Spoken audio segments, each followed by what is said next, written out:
Bismillahirrahmanirrahim. This is Bakar Korvi, and today I'm going to discuss another important aspect of modern warfare, and that is the vulnerability of large navies to drone warfare.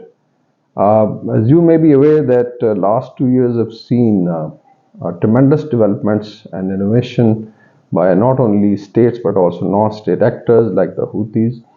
So we can basically take you from three wars which have taken place, in a couple of years in the past. That includes one, the Azerbaijan-Armenia conflict on Nagorno-Karabakh, where we saw the employment of Azerbaijan Air Force, and they were definitely supported by some of their friends, and they resorted to drone warfare and they achieved their military objectives. Then comes the Russia-Ukraine war, which has been going on for last 2 years, and we have seen extensive use of drones not only on the ground against the armor or artillery or troops. We've seen loitering ammunition being targeted against trenches. Then, of course, the armor has become very, very vulnerable, and the armor is now taking a lot of measures to guard against top attacks by drones. And then we've seen action in the Black Sea as well. Recently, there were reports that Ukraine was able to launch certain drones in Crimean ports as well as in mainland Russia with limited effect. But that gives the a new capability to smaller forces who are conventionally outpaced or outnumbered to come up with a very economical or cheap response against very large navies.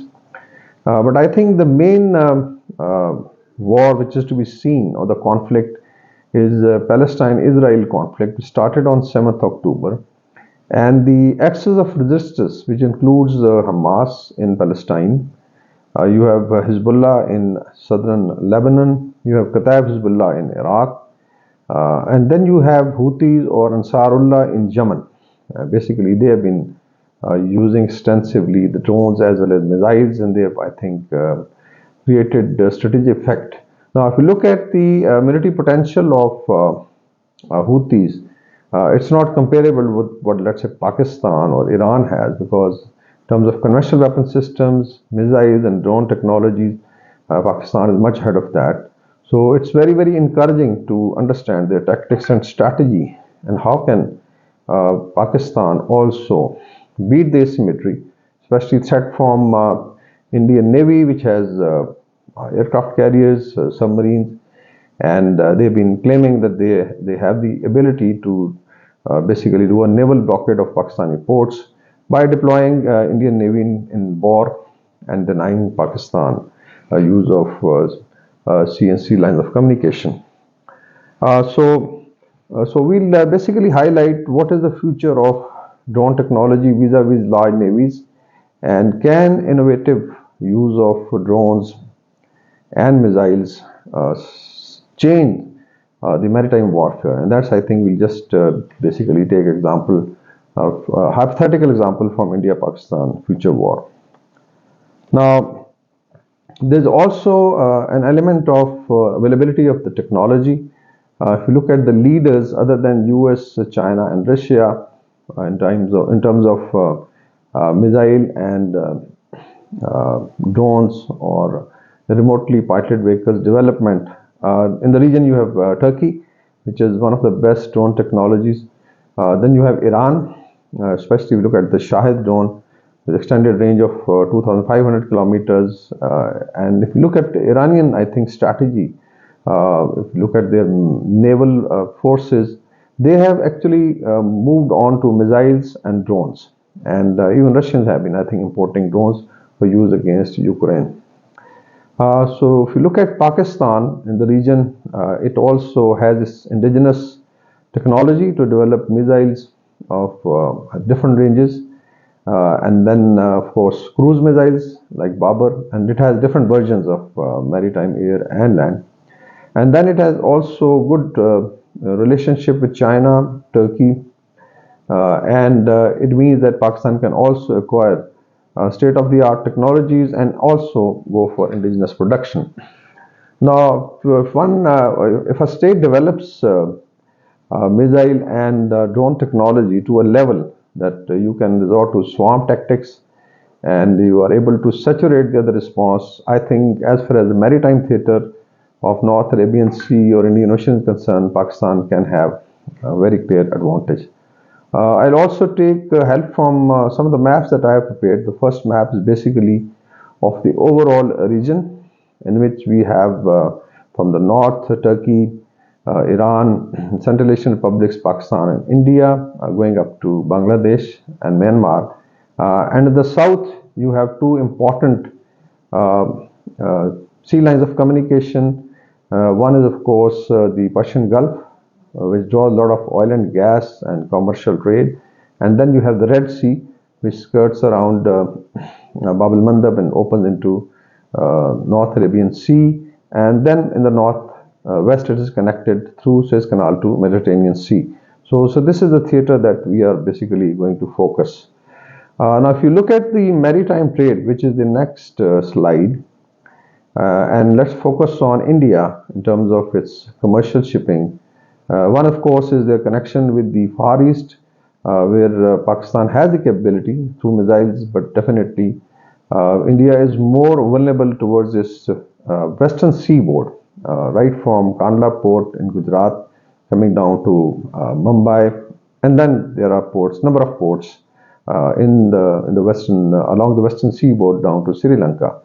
And basically, if you look at Arabian Sea or the North Arabian Sea, this is going to become a major maritime theater of operation in case of war between Pakistan and India.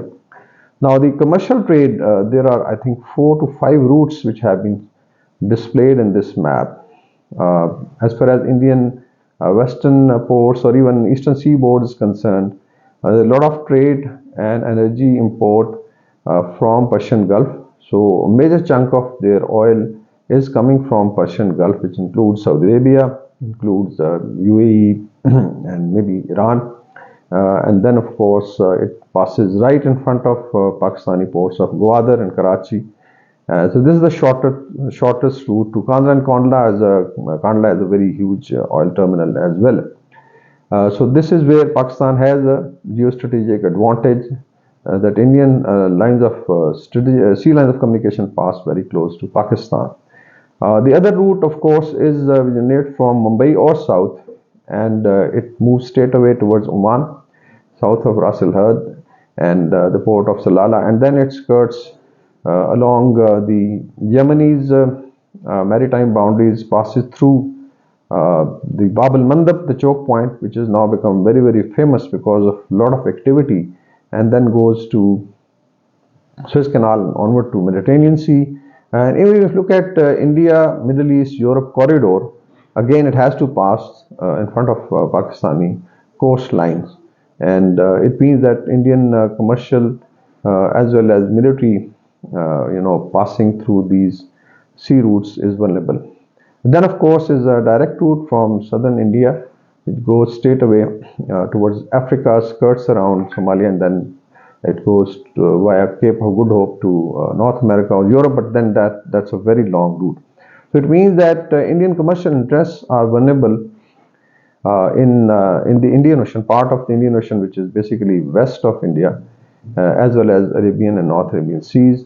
And these two important choke points of Strait of Hormuz and Bab el Mandab, in case can be brought into range of Pakistani drone warfare, it can create serious problems. Also, if you look at deployment for any meaningful maritime blockade of Pakistan, it will be done in 3 layers. Of course, submarines coming in the north. And if you remember, during in Swift basically there were a couple of Indian aircraft were shot down by Pakistan Air Force in 2019. But there were also naval deployment of India, and some of the submarines were detected along the northern line, as I've shown. So it means that probably submarines will be in the first layer, followed by for a maritime blockade, surface ships, and then of course the third layer could be the aircraft carrier remaining within striking range of Indian Air Force, but trying to remain out of range of Pakistan Air Force. So that's the general deployment. So most probably within these three lines, an effort would be made to conduct a sea blockade of Pakistan. Now, if you look at Pakistan's counter strategy, it will be definitely some deployments by the surface ships. Submarines can definitely go to places where they are. It's mostly top secret. So it depends on the Commander Pakistan fleet how he does it. But I think the important thing to note is the drone kill curve, which is being shown on this slide. Now, this is about 1500 miles. And if you look at Iranian Shahid drone is almost same range, and the Houthis have been, I think, striking with missiles and drones port like Eilat port of Israel. So if Houthis could have this technology, if you compare the Houthis on Ansarallah's military capability vis-a-vis Pakistan, there's no comparison. Pakistan has a conventional force, all the three services. It's a nuclear power, it has a substantial missile capability, and then of course it has indigenous drone and RPV production capability as well, and has been using it for a very long time, even in I think a war on terror. Also, Pakistan has good friendship with China, Turkey, and Iran, and based on the relationship, it can always, acquire technologies or jointly produce. And I'm sure those who are responsible for drone capability of Pakistan are already into it, and Pakistan has that range. Now, if you look at the drone kill line, so this covers right from Sri Lanka up to Bab el Mandab and beyond. So it means not only India's half of maritime trade, 75% of its energy supplies become vulnerable. So, and in case it wants to deploy its navy with an aircraft carrier fleet and surface ships, it means that half of Indian navy will have to come and get deployed in North Arabian Sea and become vulnerable to drone warfare. As far as the economy of the warfare is concerned, I think drones give you tremendous advantage. A good drone would cost maybe a couple of thousands of dollars a time, maybe closer to $1 million. But if you compare it with an aircraft carrier, which is $1 billion enterprise, it gives you that advantage. And in case you can do it through swarm warfare, that you launch hundreds of drones, and in case like India has a Skyguard system for its navy for the air defense of the aircraft carrier. So maybe it is able to take on some of the drones or missiles, but if you do it through swarm tactics, it can really take on such huge platforms. So I would say that aircraft carriers will gradually become redundant unless a new technology comes which can beat the drone. Now, if you look at drones, there are different types of them: tactical, strategic, surveillance, kamikaze drones like Iranian Shahid drone. And then, of course, you also have underwater semi-submerged or fully submerged drones as well. The superpowers have the technology, but now the mid-level powers like Turkey, Iran, and maybe Pakistan are developing it. So it means that you can also use it and create such a threat from under the sea as well as from top attack that Indian Navy will have to think 100 times before deploying their systems in the North Arabian Sea. We have seen how Houthis with the ragtag capability have been able to dent the international shipping, especially Israeli commercial interests, and 20 of the major companies were forced to actually move their ships around Cape of Good Hope, costing, I think, extra charges of more than 50%. Can India go for a naval blockade? Because then it starts actually affecting the entire global supply chain. For instance, three choke points of Strait of Hormuz, Bab el Mandab, and Suez Canal control more than 30% of the global businesses, 30 to 32%, and 60 to 62% of the global energy, which is oil and gas. Can the world afford a blockade by India? So I would say it's more of a misnomer, more in the perception domain.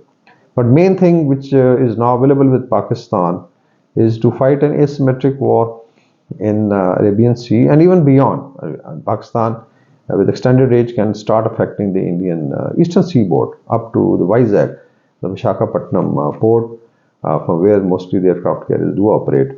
And in case capability increases, probably Pakistan will be able to cover bulk of Indian Ocean, both sides of Indian Eastern and Western seaboard.